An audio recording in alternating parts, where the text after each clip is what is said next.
जोहार दोस्तों, स्वागत है आपका झारखंड न्यूज नेटवर्क में। आइए देखते हैं आज की तमाम बड़ी खबरों को। बीजेपी में शामिल होने के बाद चंपई सोरेन और लॉबिन हेम्ब्रोम के बदले तेवर, बोले जेएम को उखाड़ फेंकेंगे। झारखंड विधानसभा चुनाव से पहले कमल का दामन थामने वाले लॉबिन हेम्ब्रोम और चंपई सोरेन के तेवर झारखंड सरकार के खिलाफ सख्त हो गए हैं। बीजेपी में जाने के बाद से ही दोनों नेताओं ने झामुमो को घेरना शुरू कर दिया था। उन्होंने आरोप लगाया कि झारखंड मुक्ति मोर्चा में आंदोलनकारियों को अब सम्मान नहीं मिलता है। अब अपने विधानसभा पहुंचने के बाद लॉबिन हेम्ब्रोम ने कहा कि वे झामुमो को उखाड़ फेंकेंगे। वहीं दूसरी तरफ मुख्यमंत्री चंपई सोरेन ने भी कहा कि हेमंत सोरेन सरकार के खिलाफ लहर है, झारखंड की जनता परिवर्तन चाहती है। बोरियो भाजपा में शामिल होने के बाद लॉबिन हेम्ब्रोम पहली बार अपने विधानसभा क्षेत्र पहुंचे, जहां समर्थकों ने उनका स्वागत किया। लॉबिन हेम्ब्रोम ने कार्यकर्ताओं के साथ बाइक रैली भी निकाली। इस अवसर पर लॉबिन ने कहा कि झामुमो अब गुरुजी की पार्टी नहीं रही। आज के झामुमो में वरीय नेताओं और आंदोलनकारियों का सम्मान नहीं है। पार्टी ने मुझे 6 साल पहले निकाल दिया, मेरी विधायकी छीन ली। झारखंड मुक्ति मोर्चा ने 2019 में विधानसभा चुनाव में अपने घोषणा पत्र में वादा किया था कि स्थानीय नीति बनेगी। पेशा कानून लागू करने का वादा किया था। 25 करोड़ रुपए तक की ठेकेदारी स्थानीय युवकों को देने का वादा किया था। सरकार गठन के 6 माह में युवाओं को सरकारी नौकरी देने का वादा किया था, पर 4.5 साल बीत गए, अब तक कोई वादा पूरा नहीं हुआ। कहा कि हम केंद्र सरकार को खनिज संपदा पर 85% रॉयल्टी देते हैं, बदले में हमें क्या मिला? पलायन, विस्थापन, भूखमरी और गरीबी। लॉबिन हेम्ब्रोम ने कहा कि जब झारखंड बिहार एक था तब भारत में प्रधानमंत्री अटल बिहारी वाजपेयी थे। उस समय उन्होंने झारखंड अलग राज्य आंदोलन को अच्छी तरह समझा कि आदिवासियों के लिए अलग राज्य बनाना बहुत जरूरी है। तब मुख्यमंत्री लालू प्रसाद ने अलग राज्य प्रस्ताव केंद्र सरकार को भेजा। उस समय माननीय दिसोम गुरु शिबू सोरेन के आंदोलन में हम लोग बहुत सक्रिय रहे। इसके बाद पूर्व प्रधानमंत्री अटल बिहारी वाजपेयी ने बिहार से झारखंड राज्य अलग की जो मांग थी उसको पूरा किया। पूर्व मुख्यमंत्री चंपई सोरेन ने कहा कि झारखंड की जनता परिवर्तन चाहती है। सरकार के खिलाफ लोग सड़क पर उतर रहे हैं। लोगों की भीड़ बता रही है कि इस बार राज्य में परिवर्तन होगा।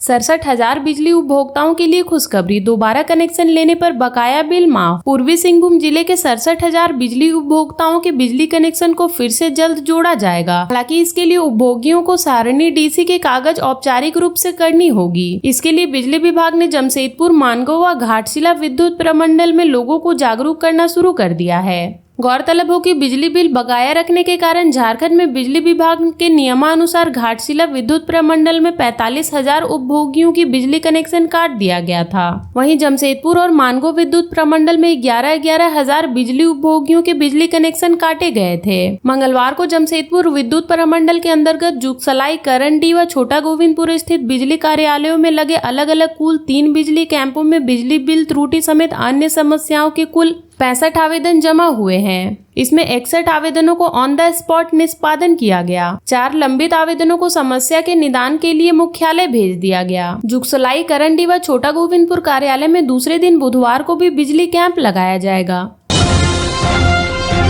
झारखंड के 5 जिलों में वर्षा वज्रपात का अलर्ट, जाने कैसा रहेगा कल का मौसम। झारखंड के 5 जिले में अगले कुछ घंटों में वर्षा और वज्रपात का अलर्ट जारी किया गया है। मौसम विभाग ने येलो अलर्ट जारी करते हुए कहा कि संथाल परगना के 4 जिले के साथ साथ गिरिडीह में भी अगले कुछ घंटों में गरज के साथ बारिश होगी। कुछ जगहों पर वज्रपात होने की भी प्रबल संभावना है। भारत मौसम विज्ञान विभाग के रांची स्थित मौसम केंद्र ने तत्कालीन चेतावनी में कहा है कि पाकुड़, साहिबगंज, दुमका और गोड्डा के साथ साथ गिरिडीह जिले के कुछ भागों में अगले कुछ घंटे में गरज के साथ बारिश होगी। वज्रपात होने की भी संभावना है, इसलिए सावधान और सतर्क रहें। उधर बिरसा कृषि विश्वविद्यालय के ग्रामीण कृषि मौसम केंद्र ने कहा कि 3 सितंबर को झारखंड में लगभग 6 मिलीमीटर बारिश होगी। आसमान में हल्के बादल छाए रहेंगे। अधिकतम तापमान 30 डिग्री सेल्सियस, न्यूनतम तापमान 23 डिग्री सेल्सियस रहने का अनुमान है। रांची में शराबी पुत्र ने अपने पिता को उतारा मौत के घाट, आरोपी गिरफ्तार। रांची के बुढ़मू प्रखंड अंतर्गत ठाकुरगांव थाना क्षेत्र में पुत्र ने अपने पिता की मारकर हत्या कर दी। घटना मंगलवार देर रात मुरला टोली की है। पुलिस ने आरोपी को गिरफ्तार कर लिया है। उसके पास से हत्या में प्रयुक्त चाकू बरामद की गई है। वहीं शव को पोस्टमार्टम के लिए रिम्स अस्पताल भेज दिया गया है। जानकारी के मुताबिक मृतक साधो उरांव अपने ही गांव में मजदूरी करता था। शराब के नशे में अक्सर उसकी बहस अपने पुत्र अमित कुमार से हो जाती थी। मंगलवार की शाम को भी उन दोनों में किसी बात को लेकर विवाद हो गया। इसके बाद पुत्र ने अपने पिता की हत्या कर दी। इसके बाद फिर से शराब का सेवन कर लिया। घटना की जानकारी उसके गाँव के लोगों ने उनके दामाद को दी। उसका दामाद हथनई गांव का रहने वाला है। उसने उसकी सूचना बुढ़मू पुलिस को दी। वहां से इसकी सूचना ठाकुर गांव पुलिस को दी गई। इसके बाद पुलिस ने आरोपी पुत्र अमित कुमार को गिरफ्तार कर लिया। उसके पास से पुलिस ने हत्या में प्रयुक्त चाकू भी बरामद किया है। फिलहाल आरोपी से पूछताछ की जा रही है। ग्रामीणों ने बताया कि मृतक का बेटा अक्सर शराब के नशे में धुत रहता था।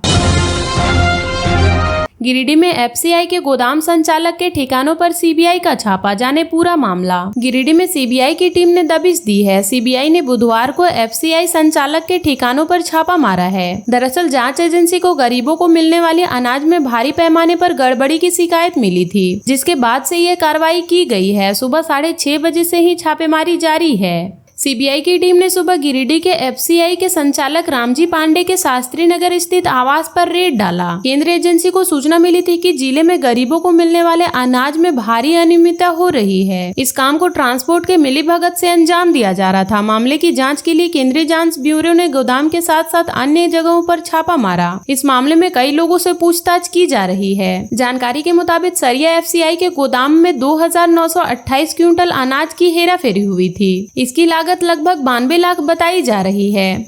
इसमें 1401 क्विंटल चावल और 1527 क्विंटल गेहूं था। इस मामले की सबसे पहले विभागीय जांच हुई। इसके बाद उन्होंने सीबीआई जांच की अनुशंसा की। सीबीआई की टीम ने तुरंत मामला दर्ज करते हुए कार्रवाई शुरू कर दी। बुधवार सुबह अलग अलग वाहनों पर सवार होकर अधिकारी पहुंचे और कई जगहों पर छापा मारा। इस दौरान सुरक्षा के कड़े इंतजाम थे। बता दें कि कोरोना काल में भी यह अनाज घोटाला मामला सामने आया था। साहिबगंज के तीन पहाड़ में पैर फिसला और नदी में डूब गई 6 साल की बच्ची। साहिबगंज जिले के तीन पहाड़ थाना क्षेत्र के बसियाचक दरला गांव की 6 वर्ष की बच्ची की बुधवार सुबह नदी में डूबने से मौत हो गई। बसियाचक दरला गांव निवासी उज्जवल कुमार महतो की बेटी आयुषी कुमारी का सुबह डहलू कुमार पुल के पास पैर फिसल गया और वह नदी में गिर गई और डूब गई। ग्रामीणों ने बताया कि सुबह मृतक की बहन कपड़ा धोने के लिए डहरू कुमार पुल के पास गई थी। कुछ देर बाद ही गाँव के छोटे छोटे बच्चों के साथ आयुषी कुमारी भी वहाँ पहुँच गई। सब बच्चे पुल के ऊपर थे, लेकिन आयुषी नदी में उतर गई। वहां उसका पैर फिसल गया और गहरे नदी में समा गई। हो हल्ला होने पर आसपास के लोग जुटे, उसे पानी से निकाला। उसे तत्काल इलाज के लिए तीन पहाड़ लाया गया, जहां से उसे राजमहल अस्पताल रेफर कर दिया गया। परिजन उसे लेकर अनुमंडलीय अस्पताल राजमहल पहुंचे, जहां ड्यूटी पर तैनात डॉक्टर ने बच्ची को मृत घोषित कर दिया। परिजन आयुषी का शव लेकर घर लौटे। इसकी सूचना तीन पहाड़ थाना को जैसे ही मिली, एसआई संजय दुबे पुलिस बल के साथ बच्ची के घर पहुंचे। पंचायत के मुखिया माइकल, हल्का कर्मचारी मोहम्मद इम्तियाज भी मृतक के घर पहुंचे। सभी ने मिलकर जांच की। इस दौरान परिजनों ने कहा कि बच्ची का पोस्टमार्टम नहीं कराएंगे। कर्मचारी मोहम्मद इम्तियाज ने इस मामले को लेकर राजमहल सीओ अशोक कुमार सिन्हा से बात की। बच्ची की मां कुसुम देवी और उसके परिजनों का रो रो कर बुरा हाल है। इस हफ्ते जारी हो सकता है झारखंड सीजीएल परीक्षा का एडमिट कार्ड। जेएसएससी सीजीएल परीक्षा जो कि 21 से 22 सितंबर को होने वाली है, उसके एडमिट कार्ड का छात्राओं को बेसब्री से इंतजार है। यह एडमिट कार्ड झारखंड कर्मचारी आयोग के ऑफिशियल वेबसाइट jssc.neet.in पर उपलब्ध होगी।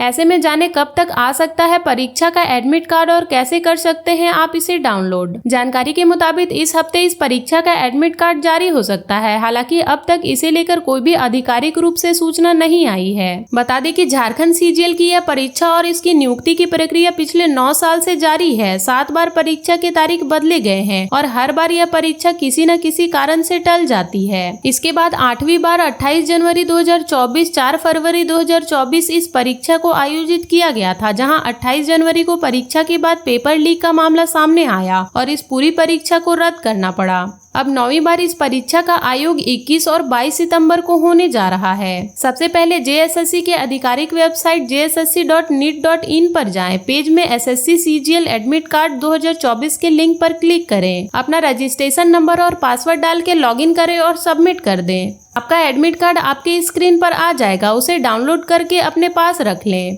झारखंड के ऐसे ही छोटी बड़ी खबरों से जुड़े रहने के लिए चैनल को सब्सक्राइब कर लें और बेल आइकन प्रेस कर लें ताकि हर वीडियो का नोटिफिकेशन आपके फोन पे चला जाए।